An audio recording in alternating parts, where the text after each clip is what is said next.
a solitary lion crosses one of Africa's most beautiful national parks. The Ngorongoro crater of Tanzania shelters some of the most spectacular natural wonders on Earth. Over 2.5 million years ago, a great volcanic cone erupted. When the dust finally settled, all that remained was a giant bowl 12 miles across, surrounded by a rim rising 2,000 feet above the crater floor. During the wet season, abundant rainwater flows down the walls of the crater to form Lake Makat, where flamingos return to feed by the thousands. The water absorbed in the crater during the wet season provides an ample supply of grass, which for most of the year supports a population of up to 25,000 large animals, including herds of wildebeest, water buffalo, elephant, rhinoceros, hippopotamus, and eland.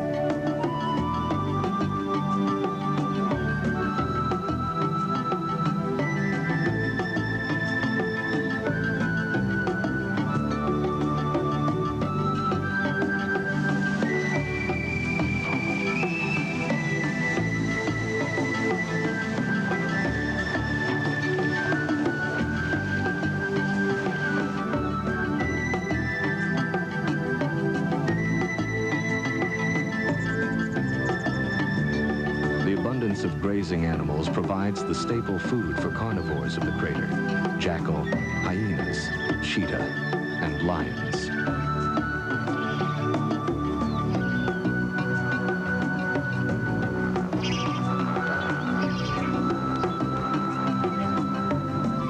But of all the animals that are found here, it is the lion that dominates.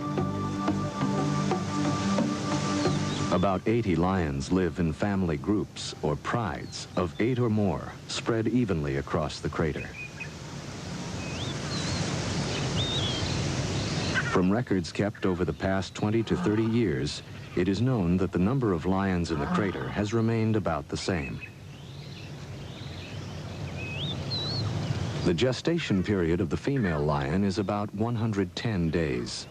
There is no special birth season, and cubs can be born throughout the year. Like most cats, lions usually sleep or rest during the day for up to 21 hours. They will even rest between periods of feasting on a kill. Some will climb into trees to sleep, draped over the branches, to avoid insects that swarm over them on the ground. Others, gorged with meat from a kill, will roll from side to side, seeking a comfortable position for the large meal bulging in their stomachs.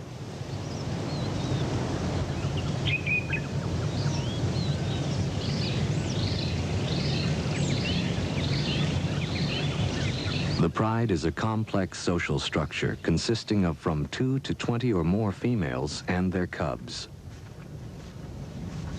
The females are related to each other and usually remain together throughout their lives, as they do most of the hunting.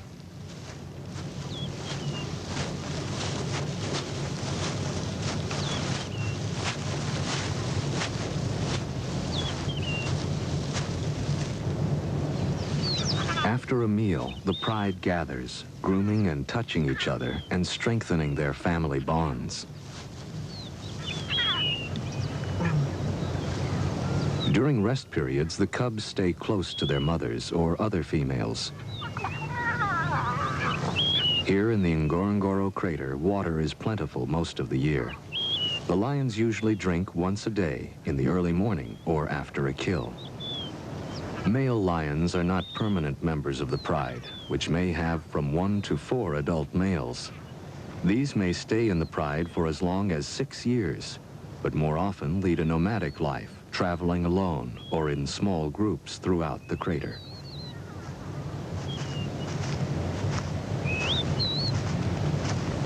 When hunting, the pride will either band in small groups or roam alone in search of prey.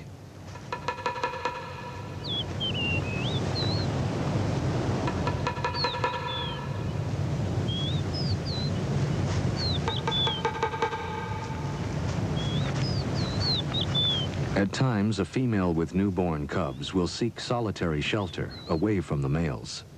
No one is certain if she chooses to leave or is forced away from the close social structure of the pride. Lions have few distinctive markings to assist in recognizing other members of the pride, especially over long distances. Therefore, they must approach another pride member in a direct manner, without hesitation.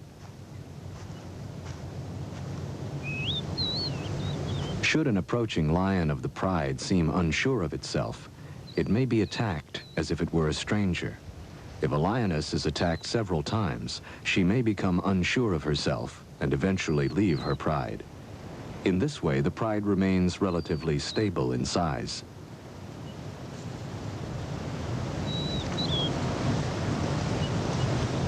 Like most young cats, lion cubs spend a great deal of time playing. Their games of attack prepare them for the lifelong search for food. These two, a male and a female, are about a year old. The females are less temperamental than the males and show little reaction to mistaken identity. So most females remain with the pride, while the young males are eventually forced to leave. By the time they are 2.5 to 3.5 years old, young males are forced out by the mature males, who take over the pride for mating. And so the pride receives an infusion of new blood from the mature males who fight for mating privileges. But in time, these males will be driven off by the younger breeding lions. Due to increased tourism, the lions have become accustomed to vehicles and to humans filming and observing their behavior. The camera crew has left the camera running while the young lions inspect the tires. They are distracted by a shout from the cameraman, who is more in fear for the safety of the tires than for his companions. Koi. Don't.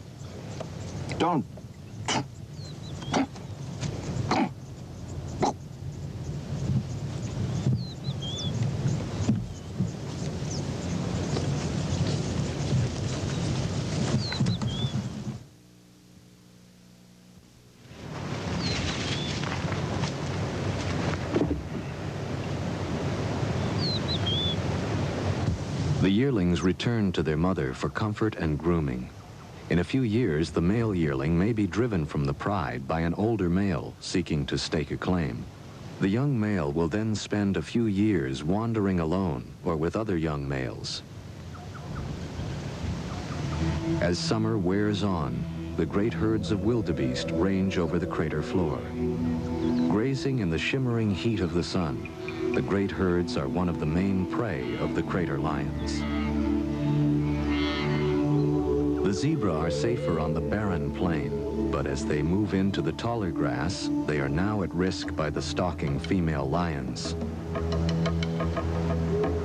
The mottled brown coat of the lioness blends perfectly with the tall grass, now parched and brown in the summer sun. Hardly moving, the great cat waits for the unwary zebra to move closer to its place of concealment. It is not unusual for only one lion to hunt a zebra. Even though she may have greater success in numbers, once the lioness reaches her prey, the zebra will have little chance of survival. She stalks downwind of the zebra, slowly working her way closer and closer. Now joined by another lioness, she continues to wait for the zebras to move closer. Lions do not have the speed or stamina of other great cats, like the cheetah, and must wait patiently while their prey moves closer, and then, with a short sprint, attempt a quick kill. Now less than 50 feet from the zebra, the lioness waits. She is barely visible to the unsuspecting herd. She begins to close in, hunched low in the tall grass.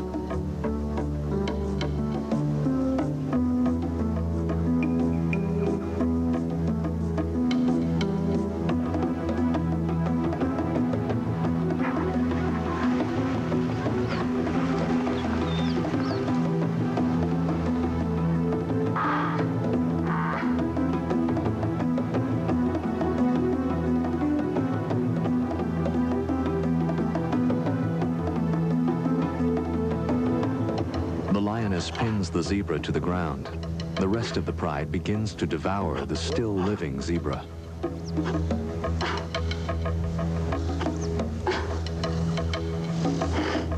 Still breathing, the zebra dies in what must be terrible agony as the great beasts gorge.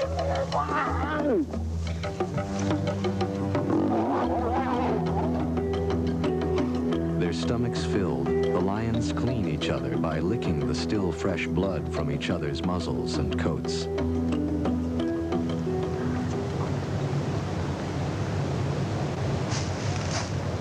After the kill, the lioness joins her cubs and begins a long rest period to digest her meal.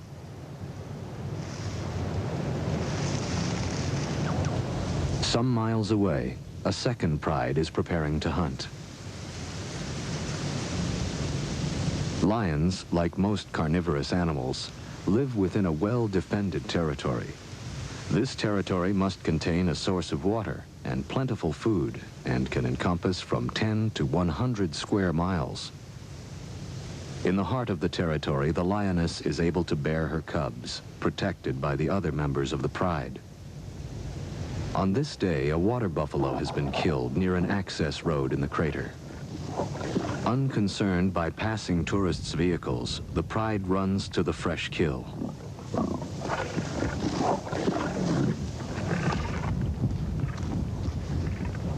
The pride's territory is carefully guarded by the dominant males.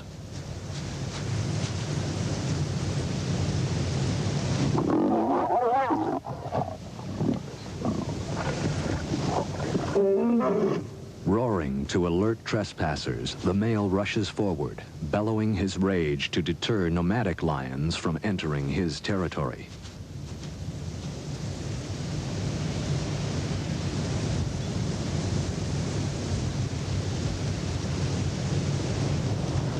Now safe from outsiders, the pride is on the move, possibly searching for more game or a protected water source.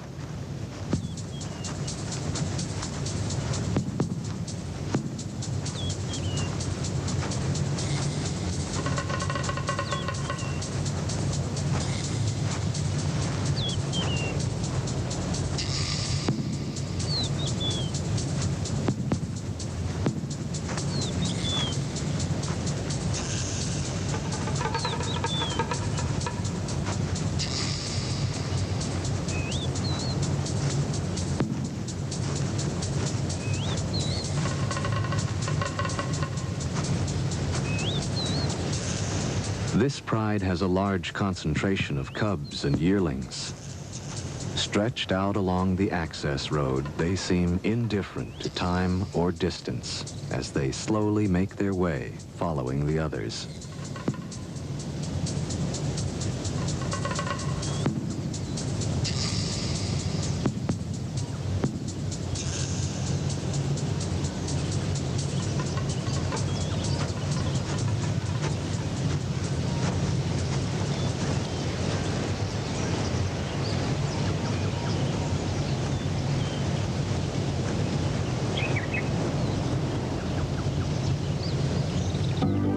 A new dawn. The pride stretches out in the high grass and rests throughout most of the day. It is difficult to determine why they have decided to move from one part of their territory to another. Even at rest, the females keep close watch over the young cubs.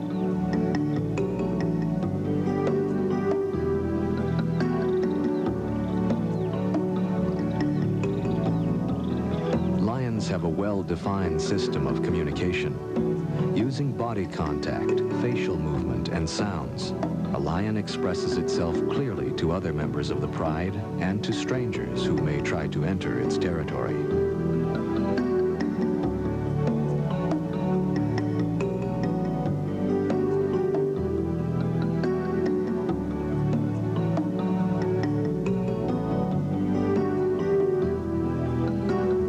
As spring turns to summer, a flock of crowned cranes flies over a herd of zebra feeding on the open savanna.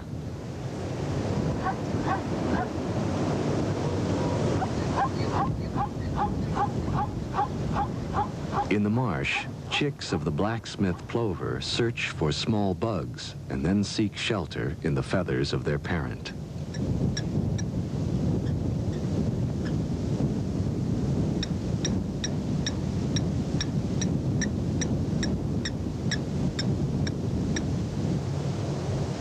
Emerging from her hiding place, a female and 3 very small cubs set out to join the pride. For the young cubs, it is a long trip across the open plain.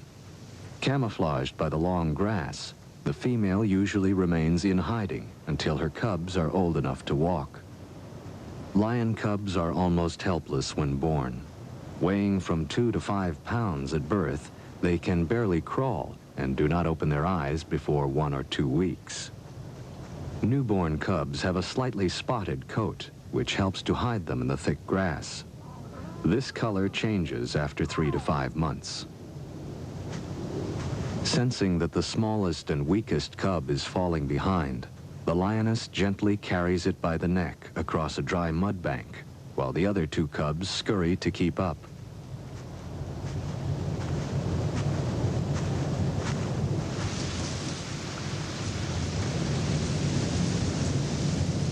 Slowly making her way past the others, she selects her spot.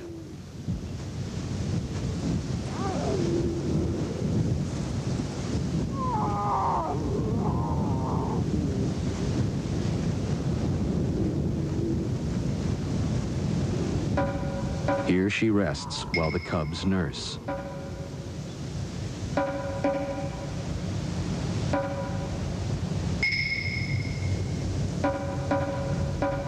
When several lionesses give birth at the same time, they frequently share the duties of raising all the cubs.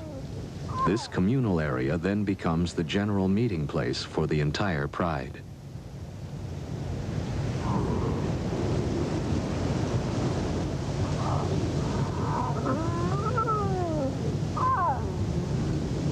Communal gatherings allow all members of the pride to become acquainted with the cubs.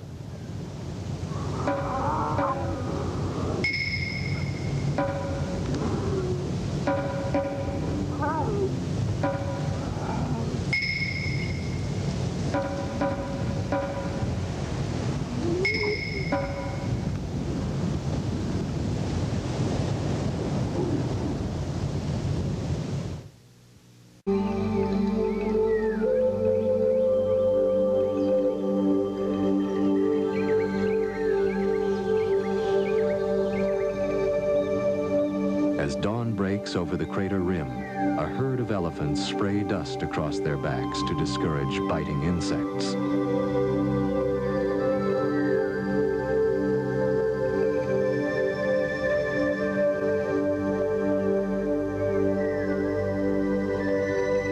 Along the edge of Lake Makat, a flock of migrating birds pause to feed. Among the trees, a small herd of zebra and an old elephant with only 1 tusk feed peacefully in the clear morning air. Near the lake shore, gazelles graze contentedly as they share their pasture with a flock of ducks. Knee-deep in the mud of the swamp, a huge water buffalo wallows contentedly. The buffalo is the lion's largest and most formidable prey, and is capable of putting a marauding lion to flight. Lions are usually wary of an adult buffalo, which can severely injure or kill an adult lion with its sharp horns. During the heat of the day, the pride rests in the soft, high grass. The lion leads a life without threat, for their only real enemy, the hyena, will not attack the entire pride.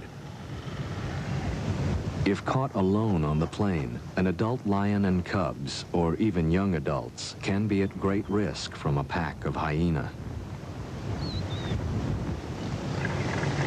In the afternoon, the yearlings spar with one another, or their mother, who usually gives them a quick swat for their trouble. Then, relaxed and seemingly full of affection for the cubs, the female joins in the afternoon play.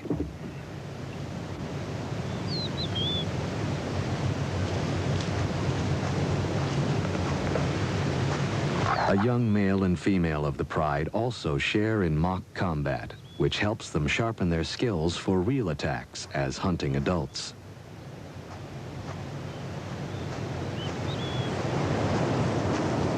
Late in the afternoon, the pride begins its quest for prey. Separated from a small herd of zebra by the mud flats of a slowly drying lake, two females are forced to leap a small stream. Now the yearling male must also cross. He seems in a quandary whether he should jump as the adult females have done or swim.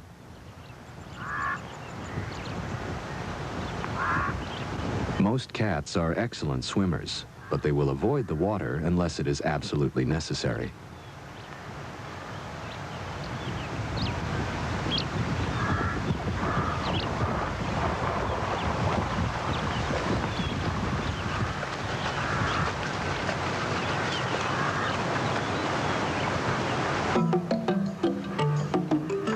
Moving slowly, the pride spreads out across the plain, making its way to a herd of zebra over a mile away.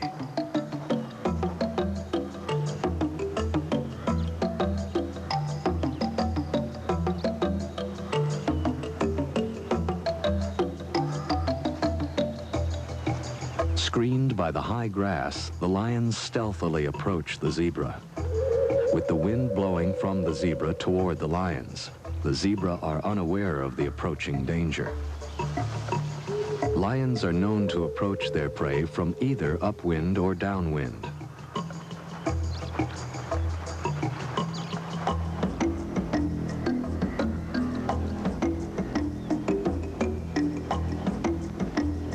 Time seems to stand still as the zebra slowly pass before one and then another of the crouching hunters.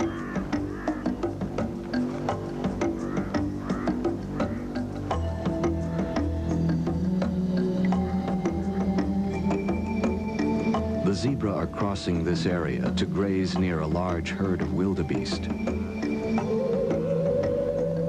Now, one lioness begins to move toward the zebra. Nearby, the entire pride is waiting for the moment to charge.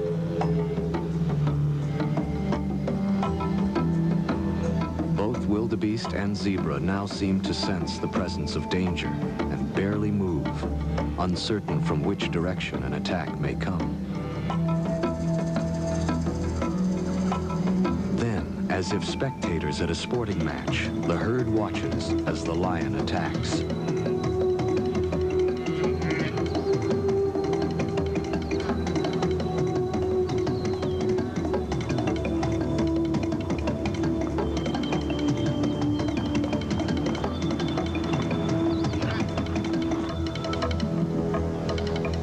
Lions are slower than zebra and wildebeest and are only about 30% successful, even when hunting in a group.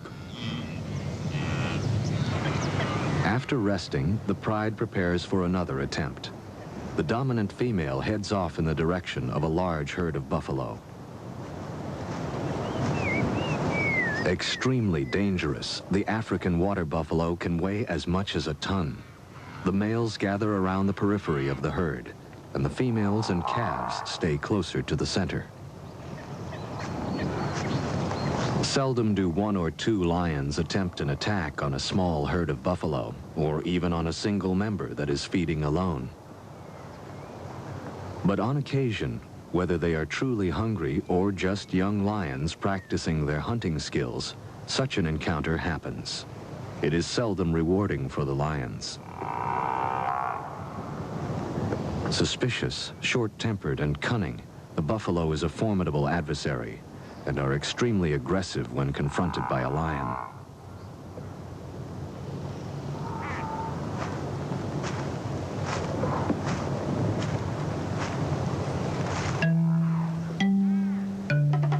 In such short grass, the lions come as close as they can. Then they attack.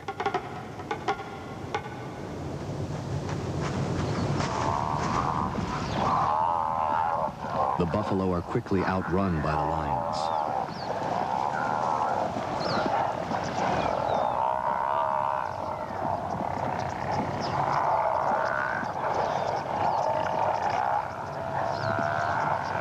It's not a fair match. 2 lions and 3 buffalo.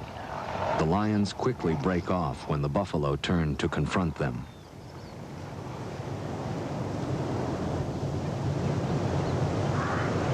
Closer to the lake, a larger herd is peacefully grazing.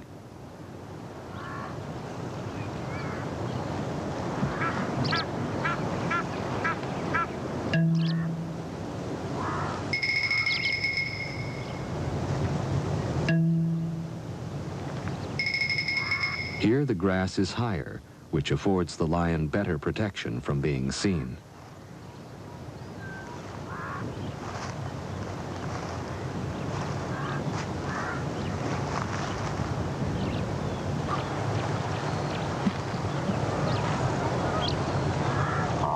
Working as a team, the pride takes up position along the edge of the buffalo herd and move in.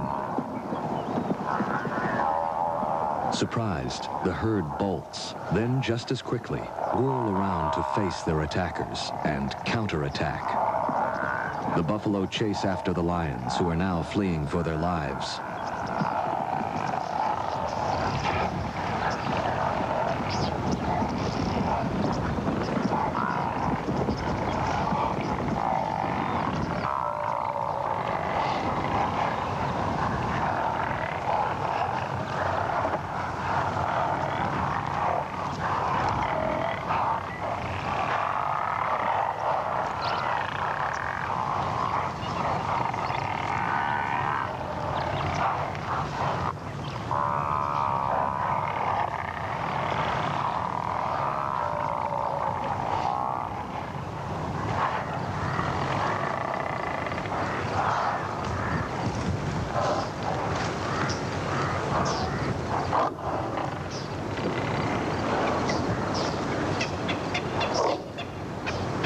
Seemingly convinced that the danger is over, the buffalo move back to the marshy ground at lakeside.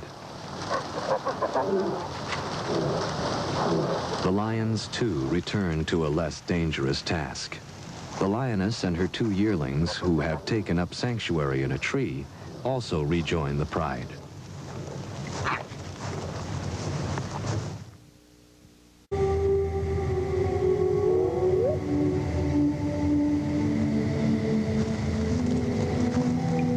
Late at night, the pride, hungry and on the prowl, move, cubs and all, to a better location for hunting within their territory. The dry season is well advanced, and the lake has lost nearly all of its water. Crossing the dry lake, the female carries one of her cubs, while 2 others try to keep up. Somehow, the pride passes too close to a herd of buffalo, who try to trample the lions. In a valiant effort to protect the cubs, the lioness dashes at the buffalo, and then runs back to her cubs, trying desperately to guide them to safety.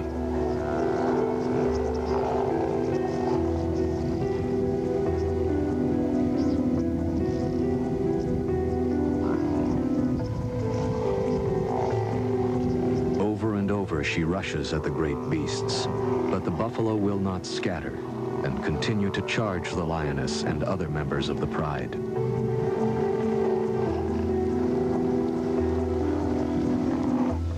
Dawn finds the savannah calm with no signs of raging buffalo. The pride has sought the shelter of a secluded spot.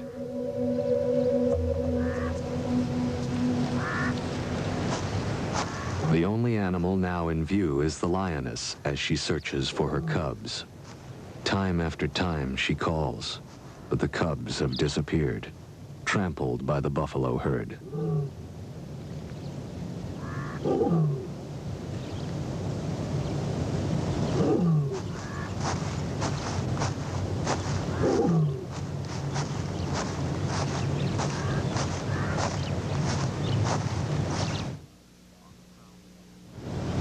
On the prowl again, the pride spots a lone buffalo feeding in the high grass along the edge of a swamp.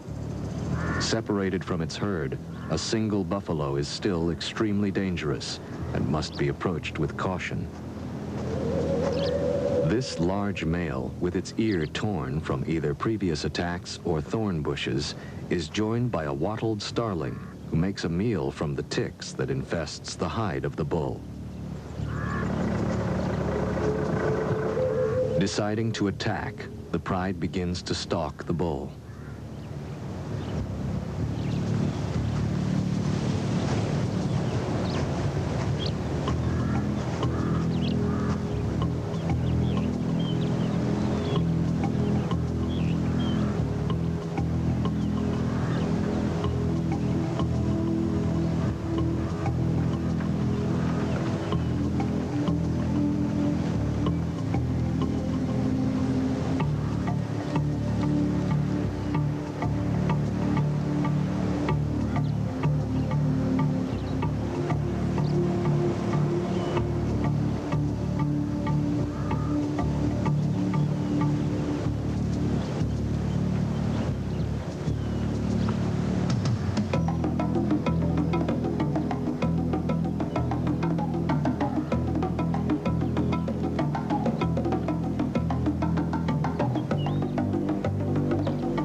Struggling from the combined weight of the two lions, the bull stumbles. The other lions leap on him, robbing the bull of its strength.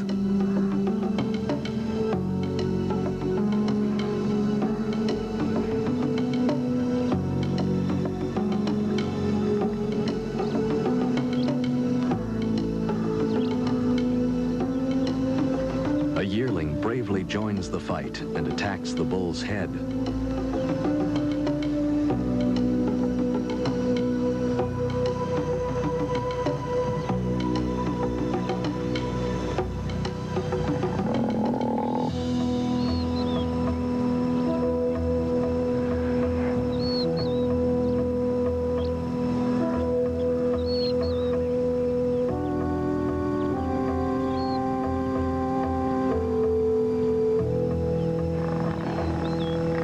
Other buffaloes approach to drive the lions away, but the lions are not easily dissuaded.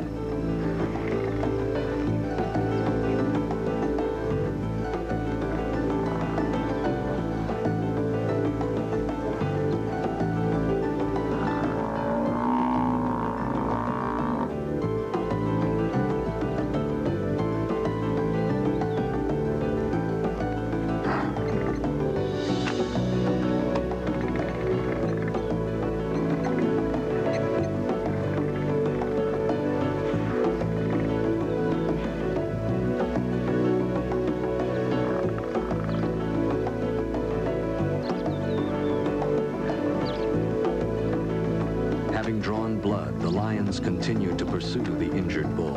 Its weakened condition gives them a chance of making a kill.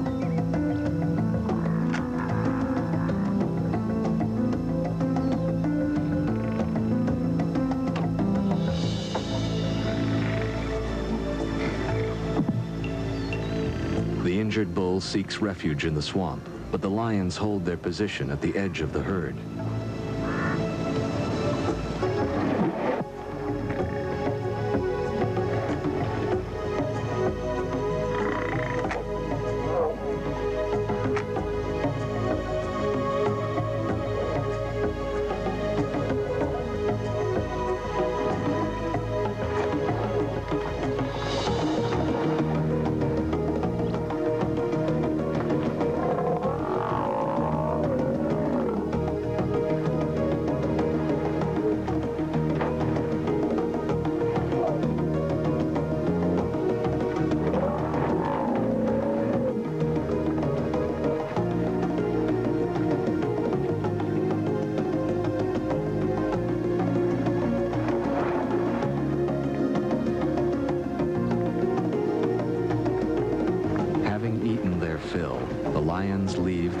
buffalo and head toward shore for a long rest.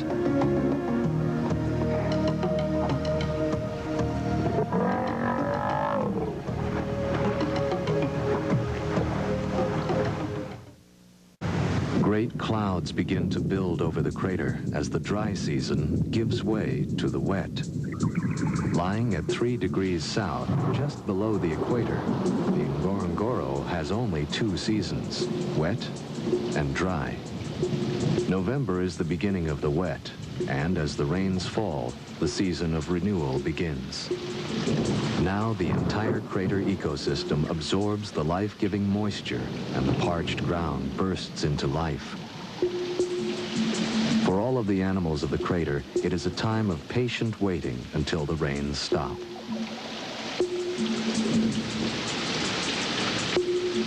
Wildebeest, Grant's gazelle, lion, all soak in the cool rain. Within a week, the crater will turn green, and a carpet of yellow flowers will cover the savanna. With the gray dust of the dry season finally settled by the rain, the crater puts forth the sweet, earthy smell of a new spring. The sun bursts forth to disclose the broad green carpet of the crater floor. Now the lake will fill, frogs emerge from the mud, and millions of insects issue forth as a banquet for the thousands of birds that quickly return to this extraordinary valley. African spoonbill preen each other's feathers as a black-winged stilt probes the shallows for tiny aquatic organisms. Each day, rain falls on the crater and the grass.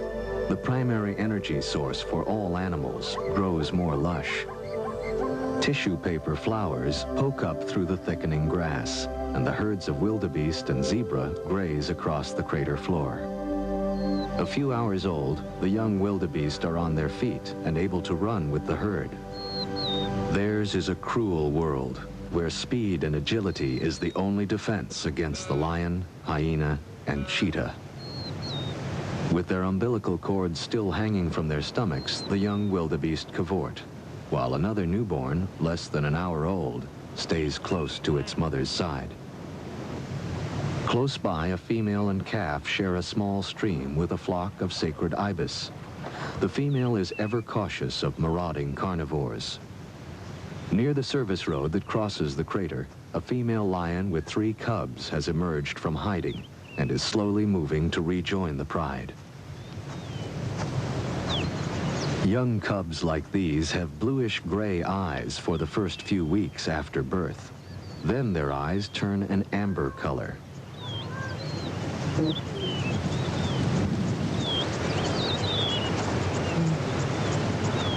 Between the periods of rain, the pride sleeps in the midday sun. Although cooler than the dry season, here at the equator, the days are warm and pleasant. With plentiful game, the lions are well fed and peaceful. Hidden from view of the pride, a young male has been in hiding for over a week, nursing injuries received during a hunt. Now it emerges, its hind leg obviously swollen with a festering wound.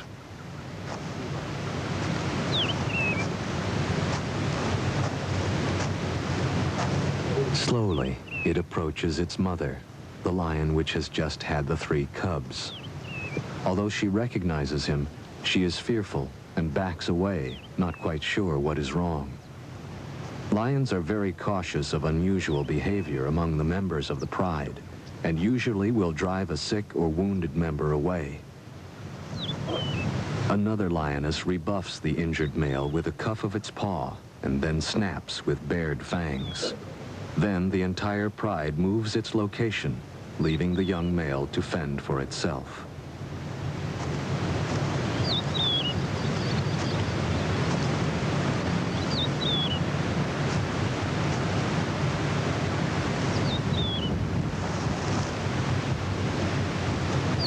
So weak it can hardly care for its wound, the male is no longer able to live with the pride. At nightfall, the pride will leave the area, and the young injured male will be left defenseless against a hyena attack.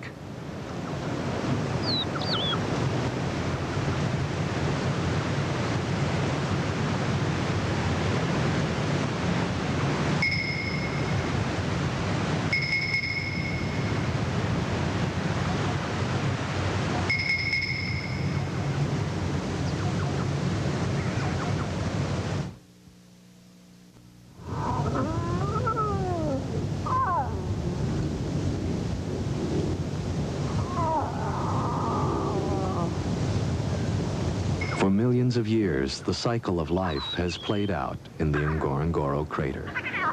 From its western rim, the land stretches out toward the Olduvai Gorge, where Lewis and Mary Leakey found the remains of some of man's oldest ancestors.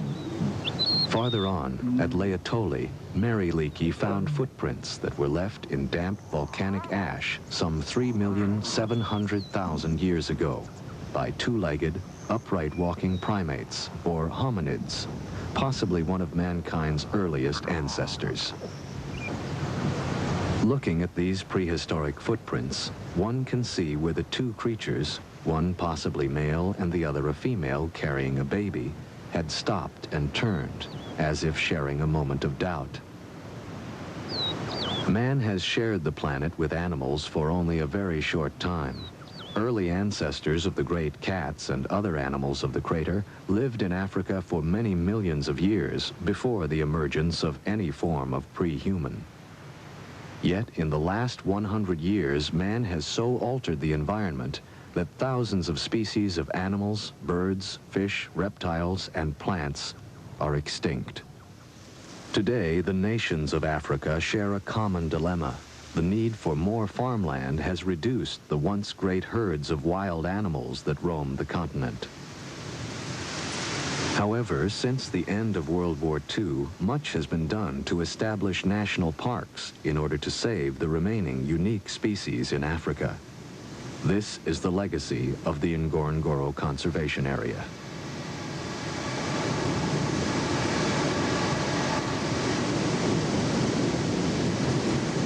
Controlled in part by the crater's 2,000-foot-high rim, most animals are still free to migrate in and out of the crater. A young female slowly climbs up the rim to seek another pride outside on the Serengeti plain. No one will know why she was forced to leave.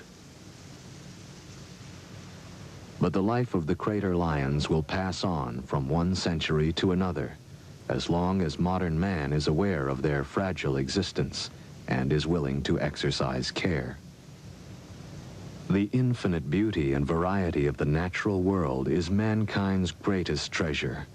All must exercise great care to preserve the environment and all of nature's creatures. Symbol of strength and majesty since the beginning of recorded history, the lion has always commanded man's respect. For centuries, it was considered an act of courage to kill a lion, and only recently have certain tribes given up the practice of a young man killing a lion as his rite of passage into manhood. Still free to roam the Ngorongoro crater, the lions are protected by the government. Located in the Arusha region of northern Tanzania, southeast of Serengeti, the Ngorongoro crater and its wildlife are one of the world's most beautiful sights and must be preserved.